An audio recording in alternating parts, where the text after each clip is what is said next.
Assalamualaikum warahmatullahi wabarakatuh. Perkenalkan, nama saya Muhammad Taufan Hidayatullah Nurman. Saya merupakan mahasiswa Pendidikan Fisika angkatan 2018 Universitas Sriwijaya. Nah, pada video kali ini saya akan mempresentasikan kepada kalian semua PPT saya mengenai karya tulis ilmiah konseptual. Saya membahas mengenai media pembelajaran virtual. Baiklah, kita langsung ke PPT-nya saja. Baiklah, di sini adalah PPT saya yang mengenai karya tulis ilmiah konseptual. Nah, kita masuk ke slide berikutnya, yaitu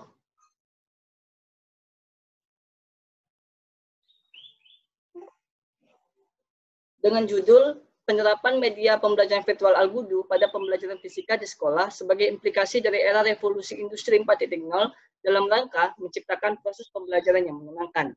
Nah, untuk materi-materinya ada 4 materi, yaitu ada latar belakang masalah, kemudian landasan teori, kemudian lagi pembahasan, dan terakhir yaitu kesimpulan dan saran. Nah, latar belakang dari penulisan karya tulis ilmiah ini adalah adanya perkembangan teknologi era revolusi industri 4.0 dan rendahnya tingkat pembelajaran sains di Indonesia. Kemudian, apa sih pengaruh era revolusi industri 4.0 terhadap teknologi yang ada di dunia? Nah, di sini ada dampak-dampaknya.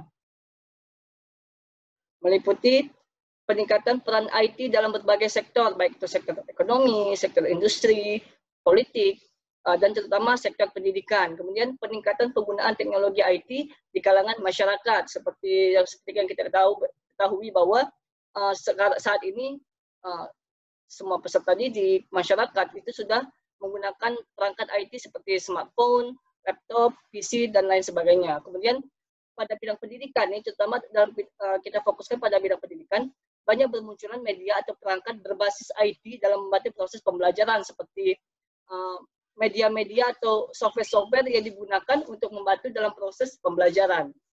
Kemudian masuk ke latar belakang kedua, yaitu rendahnya pembelajaran sains. Nah, seperti kita tahu bahwa pada survei yang dilakukan oleh TIMSS, survei yang dilakukan oleh PISA, Indonesia itu masih menduduki peringkat terendah. Tidak terendah, tapi termasuk urutan rendah dibandingkan dengan negara-negara yang disurvei oleh PISA atau TIMSS. Mengapa hal itu dapat terjadi? Ternyata hal itu terjadi karena pertama, rendahnya minat peserta didik dalam pembelajaran sains karena dipandang membosankan dan sulit. Pembelajaran sains terutama pada pembelajaran fisika, karena peserta didik menganggap bahwa pembelajaran fisika itu adalah pembelajaran sulit dan menguras otak, sehingga mereka memandang bahwa pembelajaran fisika itu membosankan. Kemudian penyebab kedua yaitu metode pembelajaran yang digunakan merupakan metode ceramah sehingga membosankan. Nah, di sekolah-sekolah biasanya guru-guru itu menggunakan metode ceramah, sehingga hal ini mengakibatkan peserta didik itu menjadi pasif. Kepasifan ini membuat peserta didik bosan, dalam menyebabkan rendahnya minat peserta didik terhadap pembelajaran fisika. Kemudian penyebab ketiga yaitu karena menggunakan metode tradisional. Nah, hampir sama dengan penyebab dua tadi, penyebab ketiga ini adalah menggunakan metode tradisional. Tradisional seperti ini adalah guru hanya mengandalkan buku, hanya mengandalkan media-media cetak sebagai sumber pembelajaran, sehingga hal ini mengakibatkan pembelajaran menjadi monoton dan tidak menarik.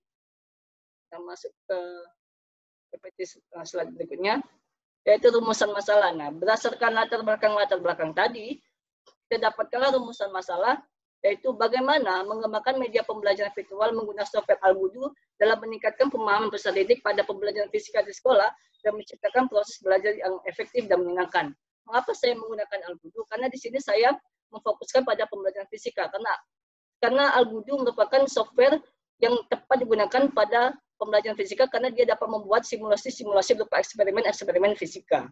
Dan masuk ke slide berikutnya, yaitu tujuan. Nah, untuk tujuan dari penulisan karya tulis ilmiah ini adalah untuk mengetahui pengaruh penerapan media pembelajaran virtual Al-Budu pada pembelajaran fisika di sekolah terhadap peningkatan pemahaman peserta didik dalam pembelajaran fisika. Dengan tujuan kedua yaitu menciptakan proses pembelajaran yang efektif dan efisien, serta menciptakan suasana pembelajaran yang lebih menyenangkan. Nah, kemudian masuk ke landasan teori. Pertama adalah Al-Gudu. Berdasarkan laman web Al-Gudu, laman resmi Al-Gudu, mereka menyatakan bahwa Al-Gudu adalah sebuah perangkat lunak dengan simulasi 2 dimensi yang dikembangkan oleh Algorithmic Simulation AB. Al-Gudu ini dirancang untuk menjadi sebuah perangkat simulasi kartun yang menyenangkan sehingga dapat menjadi media interaktif yang sempurna. Mengapa Al-Gudu? Mengapa tidak media pembelajaran lain? Karena Al-Gudu ini sangat tepat digunakan pada pembelajaran fisika, karena pada Al-Gudu dapat menciptakan simulasi untuk eksperimen fisika, terutama pada pembelajaran fluida, karena pada Al-Gudu di sini bisa kita bisa memberikan efek air, memberikan efek massa di situ, sehingga di sini akan tepat digunakan pada pembelajaran fisika.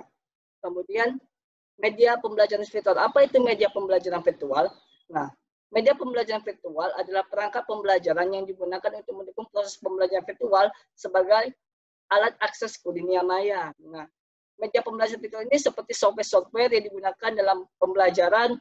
Nah, biasanya software ini menggunakan atau berbasis internet sebagai basicnya, sehingga nanti harus menggunakan internet dalam penggunaannya untuk media pembelajaran virtual.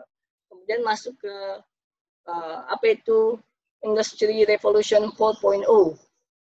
Nah, seperti yang diketahui bahwa pada era revolusi industri 4.0 ini banyak sekali teknologi-teknologi yang berkembang, yang berbasis IT, di mana IT ini menciptakan teknologi yang wireless atau menggunakan jaringan internet atau berbasis internet. Nah, pada sektor pendidikan, Fred Percival dan Henry Ellington tahun 1988 menyatakan bahwa inovasi pembelajaran yang dilakukan di berkembangnya teknologi informasi digital adalah memanfaatkan sarana teknologi informasi yang berkembang pesat di era revolusi industri 4.0 untuk meningkatkan mutu pelajaran. Nah, mereka mengatakan bahwa untuk meningkatkan mutu pembelajaran ya menggunakan dengan berinovasi membuat media pembelajaran virtual atau membuat media pembelajaran yang berbasis IT, sehingga nantinya dapat meningkatkan mutu pembelajaran tersebut. Kemudian masuk ke multimedia. Ini salah judul, bukan media pembelajaran virtual, namun multimedia. Nah, multimedia adalah penggunaan komputer untuk menyajikan dan menggabungkan teks, suara, gambar, animasi, audio, dan video dengan alat bantu, tools, dan koneksi link, sehingga penggunaan dapat melakukan navigasi, berinteraksi, berkarya, dan berkomunikasi. Itu menurut Barker dan Tucker tahun 1990. Nah, multimedia ini merupakan hasil dari revolusi industri juga. Nah, disinilah penggunaan multimedia sangat penting digunakan dalam proses pembelajaran. Kemudian pembelajaran yang menyenangkan. Apa itu pembelajaran yang menyenangkan? Pembelajaran menyenangkan adalah ketika pembelajaran tersebut telah mempraktikkan teori Paikem atau teori pembelajaran aktif, inovatif, kreatif, dan menyenangkan dengan benar dan tepat. Nah, ketika pembelajaran itu telah dilakukan secara aktif, secara inovatif, secara kreatif, dan menghasilkan proses pembelajaran menyenangkan, maka disitulah dicatatkan bahwa pembelajaran itu menyenangkan dan efektif dan juga efisien. Kemudian, nah ini aspek teori Paikem. Aspek teori Paikem mengatakan bahwa Paikem itu terjadi ketika pertama itu menggunakan metode praktikum atau metode yang menggunakan alat bantu sebagai alat peraga. Nah, alat peraga ini dapat berupa lingkungan, dapat berupa media, alat peraga media pembelajaran yang real maupun yang virtual. Kemudian aspek kedua itu menciptakan suasana kelas dengan desain yang menarik dan menciptakan atmosfer pembelajaran yang menyenangkan. Nah, di sini guru itu harus dapat menciptakan suasana kelas yang menarik dan menyenangkan, sehingga membuat peserta didik itu lebih terbuka, lebih aktif dalam pembelajaran. Nah, suasana kelas yang menyenangkan dapat berupa dengan mendesain kelas dengan desain-desain yang baik seperti menyusun buku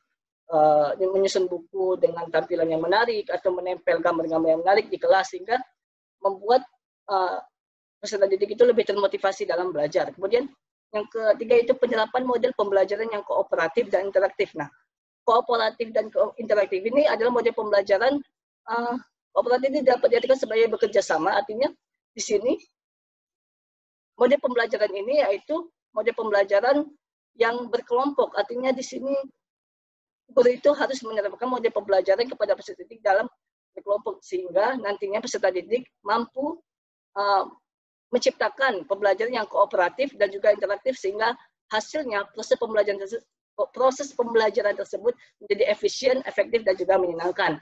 Kemudian yang keempat yaitu mampu memberikan motivasi kepada peserta didik. Nah, di sini guru itu harus mampu memberikan motivasi kepada peserta didik. Itulah mengapa fungsi guru bukan hanya fasilitator, tapi mereka juga sebagai motivator yang merupakan salah satu fungsi guru juga kan. Nah, oleh karena itu, karena motivasi di sini akan meningkatkan semangat peserta didik dalam pembelajaran. Dan hasilnya peserta didik akan lebih aktif dalam proses pembelajaran. Kemudian termasuk ke pembahasan. Nah, pada pembahasan saya mengambil penelitian oleh sekelompok tim penelitian. Mereka menggunakan metode yaitu dengan membandingkan dua jenis penilaian, yaitu penilaian sebelum dilakukan penerapan dari pembelajaran menggunakan media pembelajaran virtual Algudu dan sesudah dilakukan penerapan dengan menggunakan media pembelajaran virtual Algudu. Nah, dan menghasilkan penelitian, berdasarkan hasil penelitian yang dilakukan oleh Celik dan kawan-kawan tahun 2015 yang menyatakan bahwa penerapan pada pembelajaran fisika di sekolah pada materi fluida sangat memberikan dampak positif terhadap peserta didik. Karena dengan simulasi yang diberikan pada software Algudu ini mampu mempermudah peserta didik dalam memahami berbagai eksperimen fisika. Dengan media pembelajaran virtual ini juga mampu membuat peserta didik lebih aktif dan kreatif juga terampil. Dengan simulasi yang ada dalam perangkat ini mampu membantu dan mempermudah guru dalam menjelaskan materi pembelajaran sehingga menciptakan pembelajaran yang dinamis. Nah, berdasarkan hasil penelitian ini dapat kita pahami bahwa dengan penerapan software Algudu ini sangat memberikan dampak-dampak yang positif terhadap peserta didik karena dengan software ini dapat mempermudah pemahaman peserta didik sehingga dapat menciptakan proses pembelajaran yang efektif dan efisien. Dan kemudian dengan software ini juga peserta didik dapat mengkreasikan atau menciptakan model eksperimennya sendiri,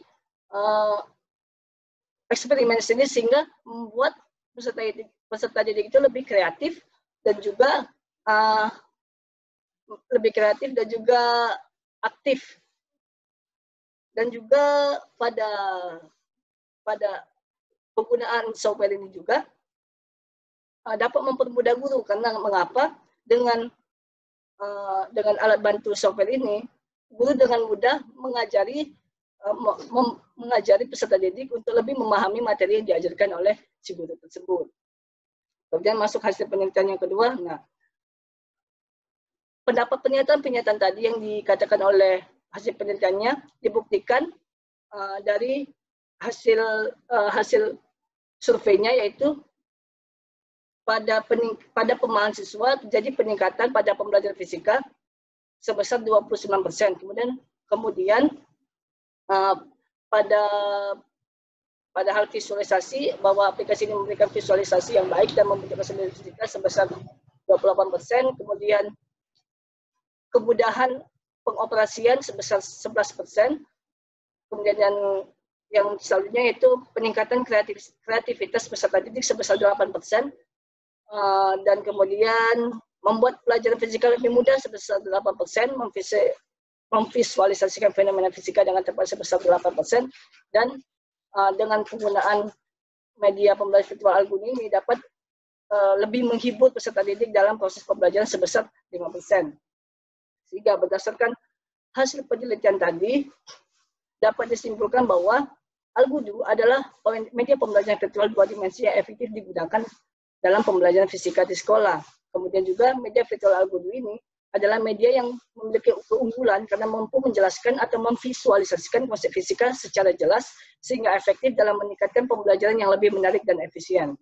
Dan kesimpulan terakhir bahwa Algudu bermanfaat untuk meningkatkan pemahaman materi oleh peserta didik atau siswa sehingga proses pembelajaran menjadi lebih efektif dan menyenangkan. Sehingga berdasarkan rumusan masalah tadi dan tujuan tadi, bahwa Algoritma ini memang tepat digunakan pada pembelajaran fisika karena